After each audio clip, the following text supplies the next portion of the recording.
एक दिन खाली बैठे मैंने फेसबुक पर एक अनजाने आदमी को फ्रेंड रिक्वेस्ट भेज दी, जो दिखने में बहुत हैंडसम था। उस आदमी ने उसी रात फेसबुक पर मेरी भेजी फ्रेंड रिक्वेस्ट एक्सेप्ट कर ली। तुम्हें पता है कि तुम इस साड़ी में कितनी खूबसूरत लग रही हो, उसने मैसेज किया। थैंक्स, मुझे भी तुम्हारी डीपी अच्छी लगी। इसी तरह हमने बातें करनी शुरू कर दी। मुझे पता था कि वह 39 साल का शादीशुदा आदमी है, जो 2 बच्चों का बाप भी है। इन सब चीजों के बाद भी हमने अपनी बातें शुरू कर दी।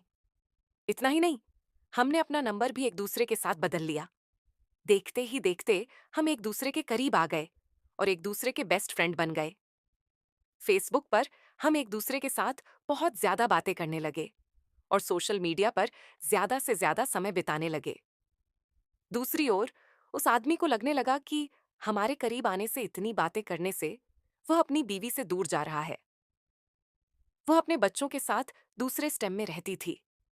वह मुझसे बोलता था, अभी पता नहीं, मैं सारा दिन तुम्हारे बारे में ही सोचता रहता हूं। मुझे अफसोस है इस बात पर। मैं नेचर से काफी शर्मीली थी। मेरे काफी अच्छे दोस्त भी थे, लेकिन मुहाफिज जैसा दोस्त होना काफी स्पेशल था मेरे लिए। 1 महीने की चैटिंग के बाद हमने स्काइपिंग करना भी शुरू कर दिया। हम उस पर बातें कम और एक दूसरे को घंटों निहारा ज्यादा करते थे। एक रात वह मेरे साथ वीडियो कॉल पर था। उसने बोला, ऐसे देखते देखते कहीं प्यार ना हो जाए। खैर, अब हम रोज ही वीडियो कॉल करने लग गए। हम इतने पास आ चुके थे कि अब हम एक रियल कपल की तरह बिहेव करने लगे थे। हम रोमांस करते, एक दूसरे को चिढ़ाते और थोड़ी लड़ाइयां भी करते। कहने का मतलब था कि एक 17 साल की लड़की को 39 साल के आदमी से प्यार हो गया था। प्यार की कोई उम्र नहीं होती। जिस तरह से प्यार की कोई उम्र नहीं होती, उसी तरह से हम दोनों को भी अपना रिश्ता बिल्कुल गलत नहीं लगा।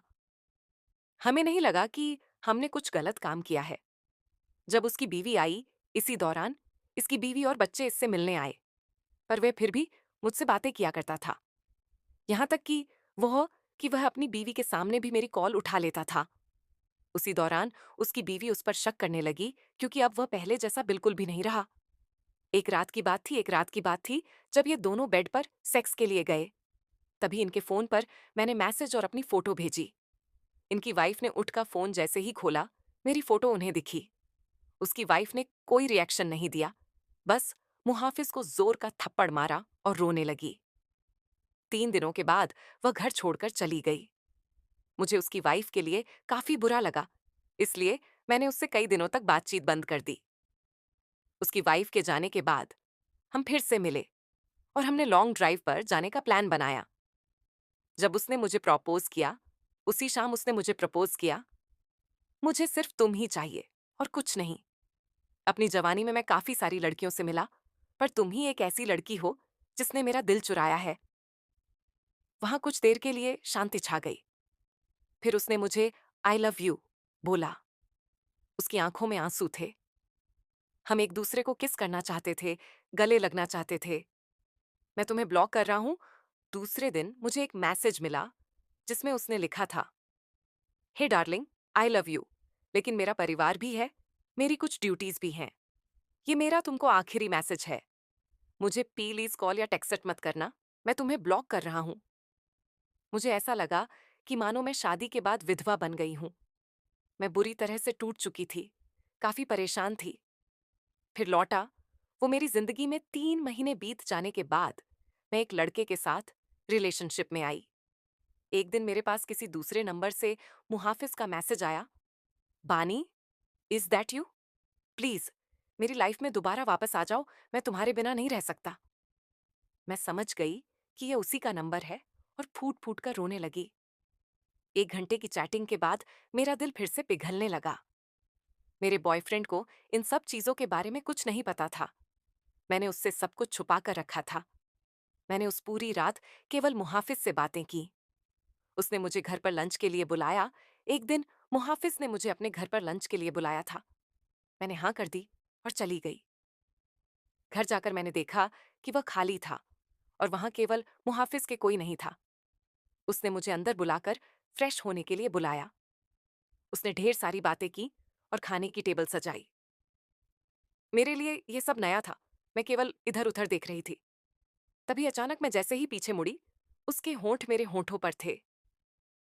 हम एक दूसरे को किस करने लगे। मैं भूल गई वह कौन है और मेरी उम्र कितनी है। वो पहला टाइम था जब मैं किसी के साथ सेक्स कर रही थी, वो भी ये जाने कि हमने प्रोटेक्शन ली है या नहीं। अपने प्यार के नाम की वर्जिनिटी, तभी मुझे दर्द का एहसास हुआ और मैंने अपनी वर्जिनिटी उसे दे दी, जिससे मैं बेहद प्यार करती थी।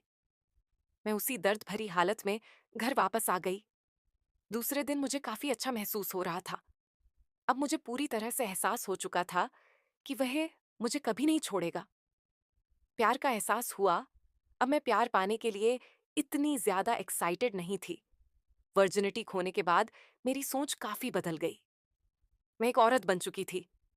उस दिन मुझे पता चल चुका था कि प्यार का असली मायना क्या होता है। एक दिन मैंने अपनी फीलिंग्स के बारे में मुहाफिज को बताया और बोला कि मुझे हमेशा के लिए छोड़ दे। उसने कहा कि कोशिश करेगा। धीरे धीरे मुहाफिज का नाम मेरी जिंदगी से मिटता चला गया। वह हमेशा रहेगा मेरा पहला प्यार। मैंने उसका नंबर डिलीट कर दिया और उसने भी मुझे ब्लॉक कर दिया।